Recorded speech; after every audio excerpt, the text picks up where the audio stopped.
இப்போ மாங்காய் பச்சடி எப்படி செய்கிறதுன்னு பார்ப்போம். இன்றைக்கி இப்போ மாங்காய் சீசன்றதுனால மாங்காய் இப்போ எல்லாம் ஈஸியாக கிடைக்கிது. அதனால தான் இப்போ நான் 3 மாங்காய் எடுத்து வச்சுருக்கேன்.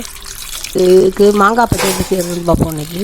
இதில் வந்து இப்போ இந்த மாங்காயை நல்லா தண்ணி ஊற்றி கழுவி எடுத்து வச்சுக்குவோம்.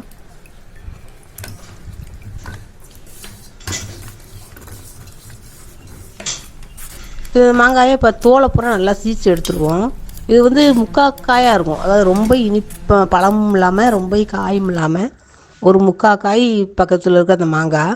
அப்போ தான் அந்த மாங்காய் பச்சடிக்கு இந்த மாதிரி இருந்தால் தான் கொஞ்சம் நல்லாயிருக்கும் டேஸ்ட்டு. இப்படி தோலெல்லாம் சீச்சு எடுத்து வச்சுக்குவோம். இப்படி பொடியாக கட் பண்ணி வச்சுருங்க.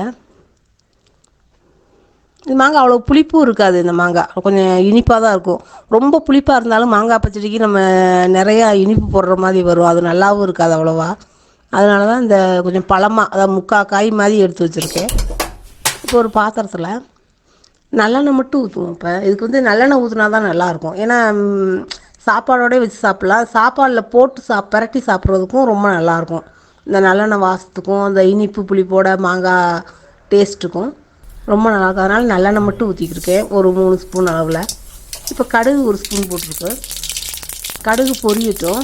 பொரிஞ்சதுக்கப்புறம் உளுந்தம்பருப்பு 1 ஸ்பூன் போட்டுக்கலாம். உளுந்தம்பருப்பு பொரிஞ்சதுக்கப்புறம் 2 வரமிளகா பொடியாக கட் பண்ணி வச்சுருக்கேன், அந்த வரமிளகாயும் இப்படி போட்டுருவோம். போட்டு வெங்காயம் ஒரு 2 பெரிய வெங்காயம் கட் பண்ணி வச்சுருக்கேன், அதை போட்டு அதையும் போட்டு நல்லா அப்படி வதக்கி விட்ருங்க. இப்போ உப்பு கொஞ்சம் சேர்த்துக்கலாம்.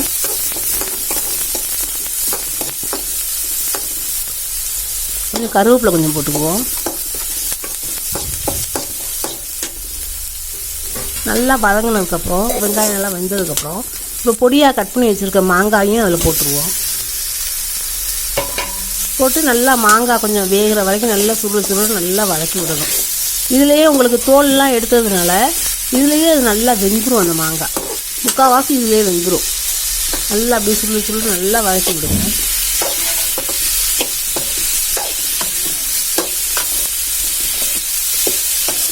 கொஞ்சம் புளிப்பில்லாத காய அடிச்சிங்கன்னா தான் உங்களுக்கு நல்லாவும் இருக்கும். இப்போ பெரும்பாலும் சீசன்னால கொஞ்சம் புளிப்பு இல்லாமல் தான் வரும். நல்லா வதங்கிடுச்சு. இப்போ தண்ணி வந்து கொஞ்சமாக அளவாக, ஏன்னா தோல் இல்லாததுனால சீக்கிரம் வெந்துடும். முக்கால்வாசி இப்போயும் வதக்கிட்டோம். இப்போ தோல் இல்லாதனால சீக்கிரம் வெந்ததுனால கொஞ்சமாக தண்ணி இந்த மாங்காய் முங்குற அளவுக்கு இருந்தாலே போகும் தண்ணி. இந்த அளவுக்கு மட்டும் ஊற்றிடுவோம். ஊற்றிட்டு இப்போ மிளகாத்தூள் வந்து 1 ஸ்பூன் மட்டும் போடுங்க. 1 ஸ்பூன் மிளகாத்தூள் போட்டுக்கலாம். இப்போ கொஞ்சமாக மஞ்சத்தூள் கொஞ்சம் சேர்த்துக்குவோம். நான் கூட நிறையா போட்டோம்னா ரொம்ப காரம் பிடிக்கும். நான் மாங்காய் கொஞ்சம் புளிப்பு இல்லாத காயினால நான் 1 ஸ்பூன் மட்டும் தான் போட்டிருக்கேன்.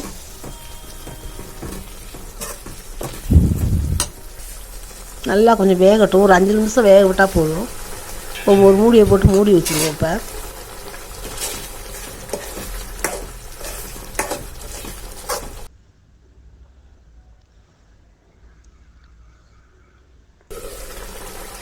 இப்போ நல்லா வெந்துருச்சு. நல்லா அந்த தண்ணி பூரா சுண்டி வரட்டும்.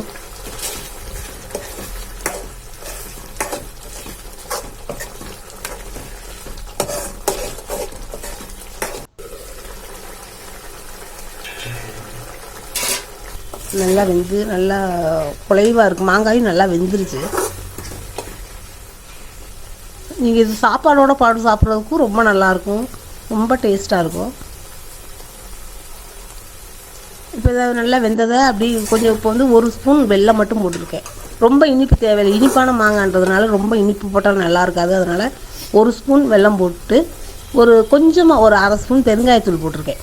பெருங்காயத்தூள் வந்து இறக்க புகையில் போட்டால் தான் அந்த மாங்காய் பச்சடிக்கு டேஸ்ட் நல்லாயிருக்கும், வாசமும் நல்லாயிருக்கும். அதனால் இப்போ இறக்க புகையில் தான் போட்டிருக்கேன். இதை அப்படியே ஒரு பாத்திரத்தில் மாற்றி வச்சுருக்கேன். ரொம்ப சாப்பாடோட வச்சு சாப்பிட்றதுக்கு, சாம்பார் சோத்தோட சாப்பிட்றதுக்கு, சாப்பாடோட பிரட்டி சாப்பிட்றதுக்கு ரொம்ப இந்த இனிப்பு புளிப்பு உப்பு காரமாக சேர்ந்ததுனால ரொம்ப டேஸ்ட்டாக இருக்கும். நீங்களும் ட்ரை பண்ணி பாருங்கள், எப்படி இருக்குன்னு சொல்லுங்கள்.